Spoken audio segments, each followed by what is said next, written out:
Hello, நான் உங்கள் முகமது ஸ்பெயின்லேருந்து பேசுகிறேன். இது தாண்டா ஏஐ சேனலுக்கு உங்களை வரவேற்கிறேன்.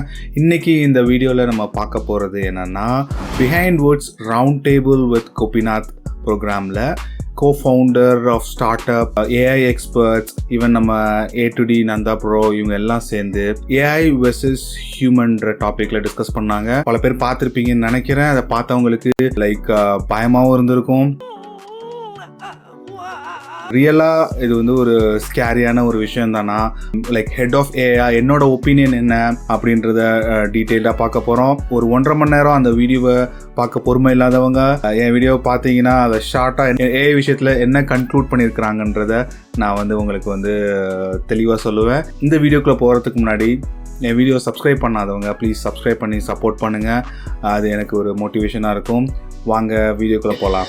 ஸோ ஃபஸ்ட்டு கோபிநாத் அவங்க டைரக்டாக இப்போ உலகமே ஏஐ வெர்சஸ் ஹியூமனை நோக்கி போயிட்டுருக்கு. ஸோ அதை பற்றி தியரியாக நீங்கள் சொல்லாமல் எனக்கு ரியல் ஃபேக்டை சொல்லுங்கள் அப்படின்னு டைரக்டாக கொஸ்டின் பண்ணாங்க. இப்போது ஒரு இஎம்ஐ கட்டிகிட்டு இருக்க ஒரு சராசரியான ஆள் இப்போ வேலை போயிடுச்சுன்னா என்ன அவன் பண்ணுவான், ஸோ உலகம் எப்படி போயிட்டுருக்கு, எந்தெந்த ஏஐ வேலைலாம் போகும் அப்படின்ற மாதிரியான கொஷின்ஸ் வச்சே ஸ்டார்ட் பண்ணாங்க. ஃபஸ்ட்டு குமார் வேம்பு அவர் co-founder ஆஃப் ஜோஹோ கம்பெனி, எல்லாருக்கும் தெரிஞ்சுக்கணும்னு நினைக்கிறேன். அவர் சொன்னதில் மெயினான பாயிண்ட் என்னென்னா, ஏஐ எப்போ மனுஷனை ரீப்ளேஸ் பண்ணோன்னா அதோட காஸ்ட் மனுஷன் செய்கிறதோட கம்மியாக இருக்கணும், குவாலிட்டி நல்லா இருக்கணும். உதாரணமாக ஒரு எக்ஸாம்பிள் சொன்னார். அவரோட கம்பெனி செக்யூரிட்டி சிஸ்டத்தை ஏஐ மூலயமா இம்ப்ளிமெண்ட் பண்ணலான்னு நினைக்கும் போது, ஸோ ஏஐ அந்த வீடியோ ப்ராசஸ் பண்ணணும். ஸோ மேபி VLLM மாடலை யூஸ் பண்ணியோ இல்லை கம்ப்யூட்டர் விஷன் மாடல் யூஸ் பண்ணியோ அந்த செக்யூரிட்டி இதை ஒவ்வொரு ஃப்ரேமையும் ப்ராசஸ் பண்ணுறதுக்கு உண்டான செலவு ரஃபாக 5 லட்சம்னு வச்சுக்கோங்களேன். ஸோ இதை ஒரு செக்யூரிட்டி வேலைக்கு வச்சு ஒரு 20,000 30,000 கொடுத்து நம்ம வச்சுக்கலாம். ஸோ ஏஐ இதில் காஸ்ட்லியாக இருக்குது. ஸோ அதனால் ஏஐக்கு போகல. இதே தான் என்னோட எக்ஸ்பீரியன்ஸ்லையும் என் கம்பெனிலையும் ஆஸ் அ ஹெட் ஆஃப் ஏஐயா நான் பண்ண வேண்டிய வேலை சீப் அண்ட் பெஸ்ட் ரிசோர்ஸை தான் நான் இது பண்ணணும். ஈவன் ரிசோர்ஸாக இருக்கட்டும், சர்வராக இருக்கட்டும், ஜிபியூஸாக இருக்கட்டும். ஸோ இந்த கேஸ் ஒரு சாஃப்ட்வேர் ஒரு டெவலப்பரோட பெஸ்ட்டாக கோட் எழுதுது, அது சீப்பாக இருக்குன்னா ஸோ பேசிக்கலி அதை தான் ப்ரிஃபர் பண்ணுவோம். ஸோ ஏஐ எப்போ மனுஷனை ரீப்ளேஸ் பண்ணணும்னா அது சீப் அண்ட் குவாலிட்டியாக இருக்கும் போது கண்டிப்பாக ரீப்ளேஸ் பண்ணிடும்னு அவர் கன்க்ளூட் பண்ணார். ஸோ அடுத்த ஜேபி காந்தி, இவர் ஒரு கேரியர் கைடன்ஸ் எக்ஸ்பர்ட். இவருமே ஒரு இவெண்ட்டில் ரிசப்ஷனிஸ்ட்லாம் இருப்பாங்கல்ல, ஸோ அந்த ரிசப்ஷனில் என்ட்ரி பண்ணுறதுக்குள்ள ஆளுங்கள்லாம் ஒரு 100 பேர் முன்னாடி இருந்தாங்க. இப்போ யாருமே இல்லை, ஃபுல்லாக ஏஐ பேஸ்ட் என்ட்ரி பண்ணுறதுக்கு செக்யூரிட்டி இது பண்ணுறதுக்குலாம் வந்துருச்சு. ஸோ இந்த 100 பேர்த்தோட வேலையும் போயிடுச்சு. இப்போது அவர் எஜுகேஷனை பற்றி என்ன சொன்னார்னா, யூனிட் டெஸ்ட், அசைன்மெண்ட்டு இதெல்லாம் இப்போ தேவையில்லை, ப்ராக்டிக்கலாக ஸ்டூடெண்ட்ஸை ட்ரெயின் பண்ணணும். அப்புறம் சைனாலலாம் பண்ணுறாங்க அப்படின்ற மாதிரி இம்பார்ட்டன்ட் இன்ஃபர்மேஷன் கொடுத்தாரு. நீங்களும் இப்போ காலேஜ் ஸ்கூல்ஸை படிச்சுட்டு தியரிஸை தாண்டி இப்போ ஸ்கூலில் ப்ரொவைட் பண்ணலன்னா ப்ராக்டிக்கலாக உங்களை நீங்கள் தயார் பண்ணிக்கிங்க. ஏஐயில் நிறைய ஃப்ரீ டூல்ஸ் இருக்குது, ஃப்ரீ மாடல்ஸ் இருக்குது, அதெல்லாம் நீங்கள் ட்ரை பண்ணலாம். ஸ்கூலும் அது மாதிரி மாறணும் அப்படின்னு அவர் சொல்லியிருக்கிறாரு. அவர் ஒரு 2030 ஹியூமன்லெஸ் ஃபேக்ட்ரிஸ் இதெல்லாம் வந்துடும். Even in China something call dark ஃபேக்ட்ரின்னு இருக்குது. ஸோ அதில் எப்படின்னா லைட்ஸே தேவையில்லைன்னா இல்லை ரோபோட்ஸ் ஒர்க் பண்ணுது. ஸோ அதில் லைட்ஸே தேவையில்லை. அதில் என்ன மாதிரியான வேலை வாய்ப்புகள் எப்படி உருவாகும்னா, பிளம்பிங், எலக்ட்ரிஷியன், இந்த மாதிரியான மெயின்டெனன்ஸ் இதுக்கு சேலரி அதிகமாக கொடுக்க ஆரம்பிப்பாங்க அப்படின்ற மாதிரி சொன்னார். நான் கூட பிளம்பிங் கற்றுக்கலான்னு இருக்கிறேன். மேபி அதுதான் ஃபியூச்சராக இருக்குமோன்னு நினைக்கிறேன். எனக்கு ஒன்றுமே புரியல, அதுதான் எனக்கும் புரியல. நான் எல்லாத்தையும் ரீப்ளேஸ் பண்ணிட்டு வருது. அடுத்த ஒரு என்ன முக்கியமாக சொன்னார்னா, இன்விசிபிள் கம்ப்யூட்டிங்ன்ற ஒரு டெக்னாலஜி பெருசாகிட்டே வருது ஏஐக்கு பேரலாக. ஸோ அது நம்ம கேள்விப்பட்டுருவோம், எம்பெடட் டெக்னாலஜி தான், embedded coding, smart lenses, smart classes, இந்த மாதிரிலாம் இருக்குல்ல. ஸோ இந்த டெக்னாலஜிலாம் இது பண்ணிட்டு வருது அப்படின்னு சொன்னார். இன்விசிபிள் கம்ப்யூட்டிங்கை பற்றி உங்களுக்கு டீட்டெயில் தெரிஞ்சுக்கணுன்னா கமெண்ட் பண்ணுங்கள். நான் அதை பற்றி டீட்டெயிலாக ரிசர்ச் பண்ணிட்டு உங்களுக்கு வீடியோ போடுறேன். நானும் அதை பற்றி கற்றுக்குவேன். ஏன்னா எவ்ரிடே நியூ டெக்னாலஜி நான் கற்றுக்கிட்டு இருக்கேன். நம்மளை அப்டேட்டாக வச்சுக்கலன்னா நம்ம அவுடேட்டட் ஆகி நம்மளை ரீப்ளேஸ் பண்ணிடுவாங்க. ஸோ ஒரு லைக் பண்ணி நம்ம படிக்கணும். புதுசாக ஒன்று கற்றுக்குறோமே, நண்பன் படத்தில் சொன்ன மாதிரி, நீ என்னைக்காச்சும் புதுசாக ஒன்று கற்றுக்குறோன்னு நினச்சி பார்த்துருக்கீங்களா? அந்த மாதிரி இன்னைக்கு ஏதோ புதுசாக கற்றுக்க போகிறோன்ற ஒரு எக்ஸைட்மெண்ட் இருந்துச்சா? ஹாப்பியாக நம்ம நம்மளை அப்டேட் பண்ணிகிட்டே இருக்கணும். அதுக்கப்புறம் A to D channel Nandha bro நல்ல நல்ல பாயிண்ட்ஸ்லாம் கொடுத்தாரு. அதில் வந்து நாலேஜ் கர்ஸை பற்றி சொன்னார். என்னன்னா இப்போ நாலேஜ் எல்லாத்துக்கும் அவைலபிளாக இருக்குது, ஆனால் அதில் ஒரு 1% தான் அதை க்யூரியாசிட்டியோட அதை விருப்பப்பட்டு அதை கற்றுக்குறாங்க. மீதி 99 பீப்புள் அதை வந்து தெரிஞ்சுக்கிறது இல்லை. ஸோ இந்த 1% தான் அந்த 99 பீப்புளுக்கும் வேலை கொடுக்க போகிறாங்க அப்படின்ற மாதிரி அவர் பாயிண்ட் ஆஃப் வியூவில் வச்சார். அது மட்டும் இல்லாமல் இந்த 99 பீப்புளும் ஏஐயால் ரீப்ளேஸ் பண்ணப்பட்டுருவாங்க. ஸோ அப்போ வந்து கவர்மெண்ட்லாம் என்ன பண்ணணும்னா இந்த 1%ஓட ரெவன்யூலேருந்து அந்த 99% பீப்புளுக்கும் ஷேராக இது பண்ணும் அப்படின்ற மாதிரி அவர் பாயிண்ட் ஆஃப் வியூ வச்சார்.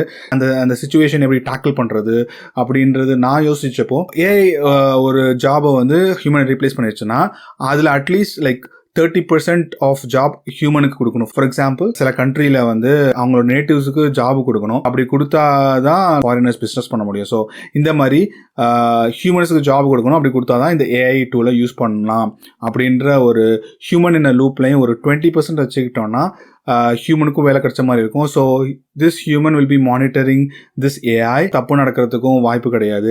மேபி இன் ஃபியூச்சரில் ஏஐ நம்மளை வந்து டாமினேட் பண்ணாமல் இருக்கவும் இது ஹெல்ப்ஃபுல்லாக இருக்கலாம். யாருக்கு தெரியும். என்ன ஒரு புத்திசாலித்தனம்.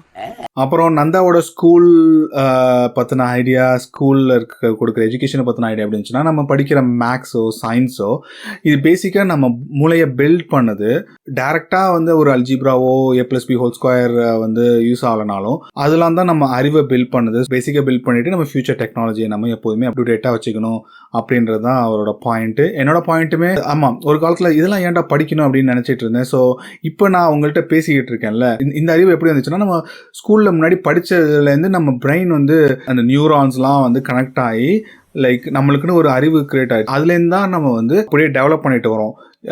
பேசிக்கே இல்லாமல் வந்து எதையுமே நம்ம டெவலப் பண்ண முடியாது. ஸோ அந்த பாயிண்ட் வந்து எனக்கு ஒரு வேலிடான பாயிண்டாக தெரிஞ்சு. அவர் கடைசி எப்படி சொல்லி முடிச்சார்னா, ஏன்றது ஒரு மென்டல் ஹேமர்னு சொன்னார்.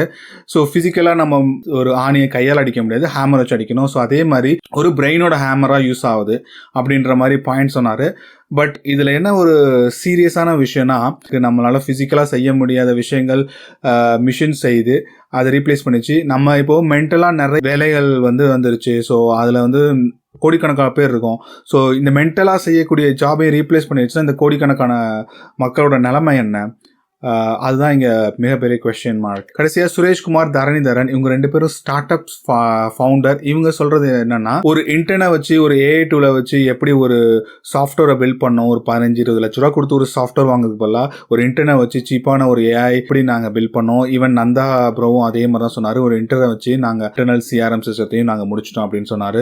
ஸோ அதே தான் நானும் என்னோட ப்ரீவியஸ் வீடியோ பார்க்காதவங்க போய் பாருங்கள். எப்படி நாங்கள் வைப் கோடிங்கில் ஃபங்க்ஷனல் பீப்புள், கோடிங்கே தெரியாத பீப்புள் ப்ராடக்ட் மட்டும் பற்றி தெரிஞ்சிருந்தால் போதும், அவங்கள்ட்ட கோட் பண்ணுற இந்த டூலை கொடுத்து ஒரு ப்ராடக்டை கிரியேட் பண்ணிடுறோம். ஸோ இப்படி தான் வந்து ஏஐ ஃபீல்டு வந்து ஒர்க் ஆகிட்டு இருக்கு. ஸோ லைக் பியூர் கோடிங் பண்ணுறவங்க தேவை குறைஞ்சிக்கிட்டே வருது. ஃபுல்லாக இனிமேல் வந்து அது குறைஞ்சிரும். அதுக்கு சாஃப்ட்வேர் டெவலப்பராக இல்லாமல் ஒரு ஒர்க் ஃப்ளோ டிசைனராக இருக்கணும். ஒரு ப்ராடக்ட்டை எப்படி செய்யணும்னு தெரிஞ்சவங்களாக இருக்கணும். எப்படி ஒர்க் ஃப்ளோ இருக்கணும், என்னென்னலாம் அந்த ப்ராஜெக்டில் இருக்கணும் அப்படின்னு தெரிஞ்சவங்களாக இருக்கணும். அதுதான் இப்போ கம்பெனிக்கு தேவைப்படுது. ஏன்னா கோடிங் எழுதுறதுக்கு தான் கோடிங் எழுதக்கூடிய லைக் பவர்ஃபுல் டூல்ஸ்லாம் வந்துருச்சு. Like Claude code, Antigravity, Cursor, இந்த மாதிரி பல டூல்ஸ் வந்துருச்சு. இதை பற்றி வைப் கோடிங்கிற வீடியோவில் நான் டீட்டெயிலாக பேசியிருப்பேன். அதை பார்க்காதவங்க நீங்கள் பார்த்துக்கலாம். கோபிநாத் கடைசியில் என்னென்ன ஜாப் தான் போகும் அப்படின்னு நீங்கள் சொல்லுங்கள் அப்படின்னா, இதுக்கு ஒரு ஸ்டாண்டர்ட் ஆப்ஷன் கிடையாது. நிறையா ஜாப் போகும். இப்போ robots and LLM connected together. Like சைனாவில் யூனிட்ரின்னு ஒரு ரோபோட் கம்பெனி சூப்பராக லைக் ஸ்டேபிளான ரோபோட்ஸ்லாம் செஞ்சுட்டாங்க. அண்ட் கனெக்டட் வித் LLMன்றது பிரெயின் இப்போ சூப்பராக ஃபங்க்ஷன் ஆகுது. ஸோ எதுலெல்லாம் சீப்பாக ரோபோட்ஸ் வேலை முடிக்க முடியுமோ அந்த இதெல்லாம் போகும். ஸோ அவர் வந்து அப்போ ரியாலிட்டியை நம்ம அக்செப்ட் பண்ணி தான் ஆகணும் அப்படின்னு முடித்தார். எப்படின்னா நம்ம அடாப்ட் ஆகிட்டே இருக்கணும். சர்வைவல் ஆஃப் த ஃபிட்டஸ்ட் மாதிரி அடாப்ட் ஆகிட்டே இருக்கணும். அடாப்ட் ஆகிறவங்களுக்கு தான் ஃபியூச்சரில் வந்து வேல்யூஸ் இருக்குது. And also AI start up இல்லை ஸ்டார்ட் அப்பை பற்றி சொல்லும் போது இனிமேல் லாங் டேர்ம் பிஸ்னஸ்ன்னு ஒன்று கிடையாது. ஸ்டார்ட் அப் எல்லாமே ஷார்ட் பீரியடில் க்ரோ ஆகி ஒரு ப்ராஃபிட்டை பார்த்துட்டு அது அப்படியே டவுன் ஆகிடும். ஏன்னா ஒவ்வொரு ஏஐ டூலையுமே இன்னொரு ஏஐ டூல் சாப்பிடும். ஒவ்வொரு மாடல்ஸையும் இன்னொரு மாடல் சாப்பிட்ற மாதிரி பவர்ஃபுல்லான மாடல்ஸ் வரும். ஸோ இனிமேல் ஷார்ட் ரேஞ்சில் தான் ஸ்டார்ட் அப்ஸும் இருக்க போகிறோன்ற பாயிண்ட்டை டிஸ்கஸ் பண்ணாங்க. இதுலேருந்து நம்ம டேக்அவே எப்போதும் நான் சொல்கிற மாதிரி தான் நம்மளை அப் டு டேட்டாக வச்சுக்கணும். அதுதான் வேற வழியே கிடையாது. நீங்களும் உங்களை அப்டேட் பண்ணிக்கிங்க. ஸோ இதுதான் பேசிக்காக தெரிஞ்சுக்க வேண்டியது. பிஹைண்ட் வுட்ஸோட வீடியோட லிங்கையும் நான் டிஸ்கிரிப்ஷனில் கொடுத்துருக்கேன், செக் பண்ணுங்கள். நானும் லைக் என்னோட எக்ஸ்பீரியன்ஸ், என்னோட ஆஃபீஸில் என்ன நடக்குதுன்ற வீடியோஸ் போடுறேன். அதே மாதிரி உலகத்தில் எக்ஸ்பர்ட்ஸ் என்ன பேசுகிறாங்கிறதையும் உங்களுக்கு சிம்பிளாக வந்து உங்கள்கிட்ட கன்வே பண்ணுறேன். மறக்காமல் சப்ஸ்கிரைப் பண்ணி சப்போர்ட் பண்ணுங்கள். இந்த வீடியோ உங்களுக்கு போர் அடிக்காமல் போயிருக்குன்னு நம்புகிறேன். நெக்ஸ்ட் ஒரு சூப்பரான வீடியோவில் உங்களை மீட் பண்ணுறேன். Until then, adios, Mohammed from Spain.